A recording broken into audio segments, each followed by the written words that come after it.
People don't care who you really are. They care what you look like you are and whether you deliver results. The man who is genuinely good but looks weak gets ignored. The man who is ruthless but looks virtuous gets promoted. That's Machiavelli's darkest truth. If that makes you uncomfortable, good. Because once you see how this actually works, you'll never look at good guys, villains, or even your own online persona the same way again. You'll realize that a huge part of what you call control in your life is just an illusion built on other people's perceptions, and the people who really win are the ones who design that illusion on purpose. Niccolò Machiavelli, in The Prince, gives a checklist that sounds like a moral poster and then sets it on fire. He says, a ruler must appear to be merciful, faithful, humane, honest, and religious. Appear, not be. If you actually chain yourself to those virtues in every situation, he says, you will lose your power, your position, and eventually your head. Think about how that maps onto modern life. On social media, at work, even in your friend group, what matters first is the story people tell themselves about you. Are you reliable, kind, hard-working, high status? Those are reputational tags, not inner truths. People who've never met you decide whether to trust you, hire you, date you, or follow you based on what you project. That's Machiavelli 101. Men judge more by the eye than by the hand, more by what they see than by what you actually do behind the scenes. He literally says, a prince should never let anything come out of his mouth that isn't saturated with those 5 virtues. When you speak, you sound merciful, faithful, humane, upright, religious. You sound solid, predictable, safe. Meanwhile, your actual decision-making engine, what you do when nobody sees, is allowed to be completely different if survival demands it. That's the split, appearance versus reality. In 2026 language, that's your public brand versus your private operating system. Look at how this plays out with influencers, CEOs, politicians, the family-friendly creator who is ruthless with staff in private, the authentic founder whose Instagram is carefully staged by a PR team, the relatable celebrity who hasn't made their own coffee in 15 years. On the surface, merciful, trustworthy, humane, honest, spiritual. Underneath, strategic, calculating, sometimes ruthless. Machiavelli would look at that and say, good, they understand the game. He does not say you must be evil. He says you must not be trapped by goodness. If you can be genuinely kind and know when to be hard, great. But if your devotion to being seen as good stops you from doing what's necessary to survive or protect your project, he would call that not virtue, but weakness. This is where his most famous animal metaphor comes in, the lion and the fox. The lion cannot protect himself from traps, and the fox cannot defend himself from wolves. One must therefore be a fox to recognize traps, and a lion to frighten wolves. Translated into your life, if all you have is brute force, confidence, and willpower, the lion, you will walk straight into sophisticated traps, bad contracts, exploitative bosses, fake friends. You'll rely on strength and guts to bull through everything, and eventually you'll hit something you can't muscle your way out of. If all you have is fox energy, cunning, subtlety, reading people, playing angles, but no willingness to be feared, to draw hard lines, to use force when necessary, you'll see the danger coming and still get eaten. You'll know exactly how you're being exploited, and you'll do nothing because you're afraid to become the lion. Machiavelli's formula is brutal balance. You must be cunning enough to see traps and strong enough to make other people think twice about setting them. That's not just politics. That's negotiating a salary. That's knowing when to walk away from a manipulative partner. That's understanding when to be polite and when to make it very clear that you're not someone to play with. Take fox first in the context of modern life. Being a fox means you study patterns. Who gets promoted? Who gets pushed out?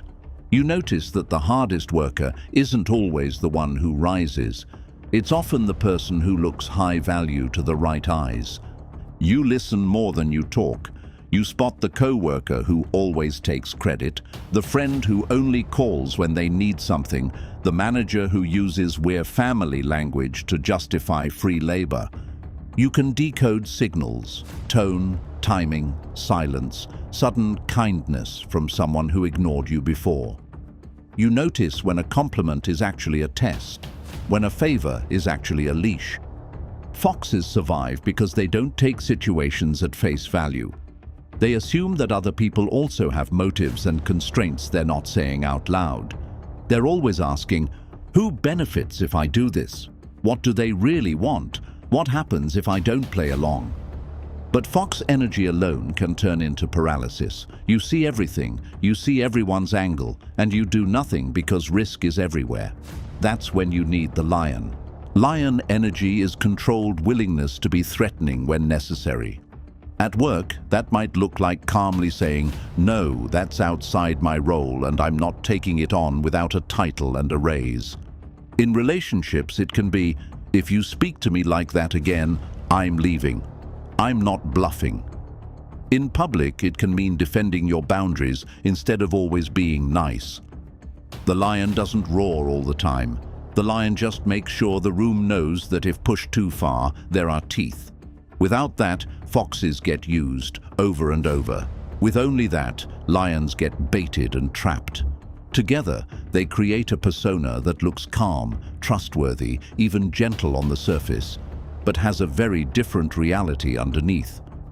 Machiavelli's case study for this is Cesare Borgia, the Duke Valentino. He saw Borgia as the closest thing to his ideal prince, someone who understood how to use cruelty well and image even better. Borgia stepped into the Romagna, a region that was basically chaos. Weak lords, lawless streets, banditry, random violence. He wanted control, not just applause. So what did he do? He appointed a man named Ramiro de Orco, a cruel and expeditious enforcer, and gave him almost unlimited power to pacify the region. Ramiro did what he was built to do. He crushed opposition with brutal force. Executions, crackdowns, disappearances.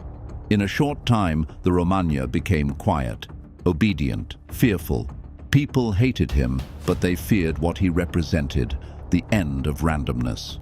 Then, when order was restored and Ramiro's cruelty had done its job, Borgia staged one of the most cold-blooded PR moves in history. He had Ramiro arrested, executed, and his body cut in half and displayed in the town square with a bloody knife beside it. You woke up, walked into the piazza, and there was the human symbol of terror, hacked apart like a slaughtered animal. The message was crystal clear. Yes, cruelty was used, but it was his cruelty, and I have punished it. I, your Duke, am just. The bad times are over. You can love me. Was Borgia actually better than Ramiro? Morally? No. He was the one who unleashed him. But by ending him in public, in a theatrical way, Borgia bought himself something priceless, a reputation for swift, decisive justice. People were both horrified and relieved. They forgot that the same man who cleaned things up was the one who made them dirty in the first place. That's what Machiavelli means by cruelty well used, violence concentrated, purposeful, followed by visible mercy and order. In modern terms, that's the CEO who brutally cuts a division, fires hundreds, and then appears on stage talking about hard decisions to save the company while handing out mental health benefits and free lunches to those who remain. Publicly, caring leader who took a painful step to protect the whole. Privately, a calculated move to protect profits, power, and image. Translate Borgia into social media and personal branding. Someone else plays the villain so you can play the hero. A team member gets blamed for decisions your leader made. A controversial colleague is sacrificed publicly so the company can say, "See, we care," while the system that rewarded their behavior remains. The face of mercy stays clean because the blood was outsourced. Machiavelli's darkest art isn't random cruelty. It's the control of perception so that even necessary cruelty feeds your legend instead of destroying it. Now bring this down from dukes and CEOs to you. Your court is your feeds, your workplace, your circles. Your image is your profile picture, your posts, the way you talk in meetings, the way you answer, "How are things?" in DMIMs. You are already practicing Machiavellian politics, whether you admit it or not. When you polish your LinkedIn to highlight successes and bury failures, you're curating appearances. When you post about how grateful and blessed you are while privately dealing with chaos, you're managing perception. When you soften your opinions in public because you know they'll cost you in your industry, you're choosing image over full transparency. The question is not, am I doing this?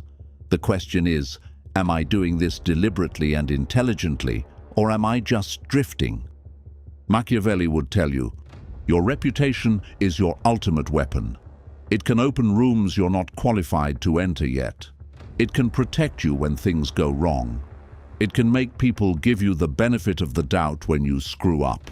Or it can quietly mark you as weak, chaotic, untrustworthy, and you'll never be told directly.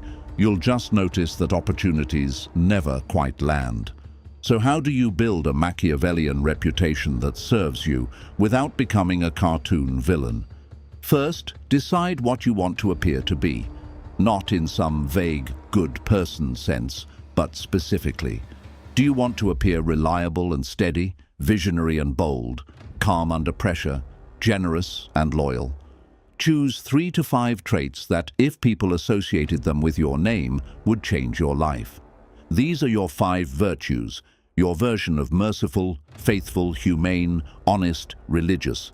Maybe it's competent, discreet, principled, low drama and ambitious, or empathetic, organized, resilient, creative and disciplined.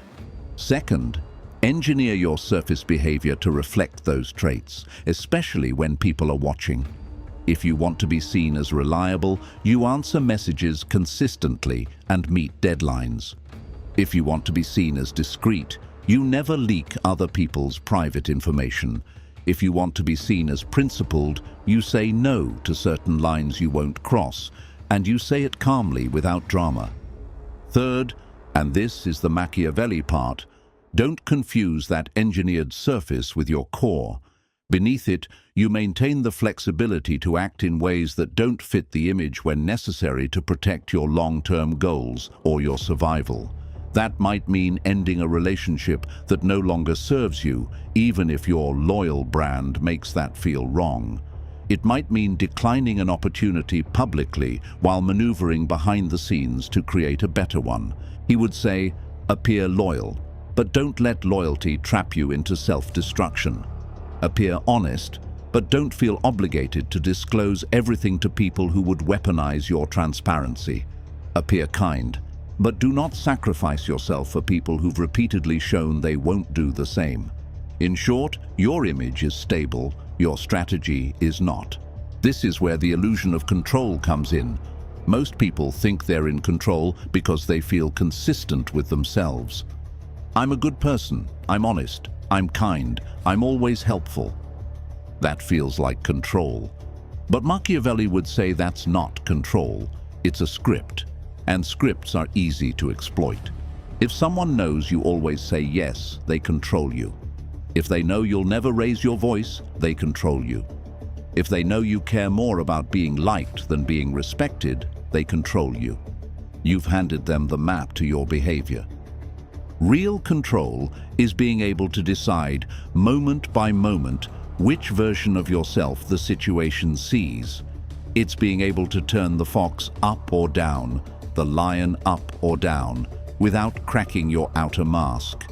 You look consistent, but inside you're choosing from a menu of responses, not reacting from habit. That sounds dark. It is. It also lines up disturbingly well with who actually rises in most systems. The people who can be polite but firm, charming but not naive, cooperative until they need to be ruthless, those are the people who quietly move up while the pure lions burn out and the pure foxes spin their wheels. So here's where this turns on you. Forget politics and CEOs. Let's talk about your life. What are you pretending to be? And what reality are you actually building underneath that mask? Are you pretending to be busy while building nothing? Are you pretending to be kind while letting people walk all over you? Are you pretending to be humble while secretly resenting everyone who passes you? Are you pretending to be chill while your life drifts in a direction you never chose? Machiavelli's darkest art isn't about becoming a monster. It's about refusing to be a victim of your own image. It's about understanding that everyone is playing with illusions, especially the people who swear they aren't. If you keep the mask but never build the power underneath, you're just cosplay. If you build the power but never learn the mask, you'll scare people away before you ever get the chance to use it. The game is both fox and lion, appearance and reality. If you want more cold, unromantic breakdowns of how power, perception, and psychology actually work, not how we wish they worked, hit subscribe, turn on notifications, and tell me in the comments which thinker you want me to dissect next. And before you post your next authentic story or make your next big career move, ask yourself Machiavelli's question. Is this choice protecting my reputation, my reality, or neither?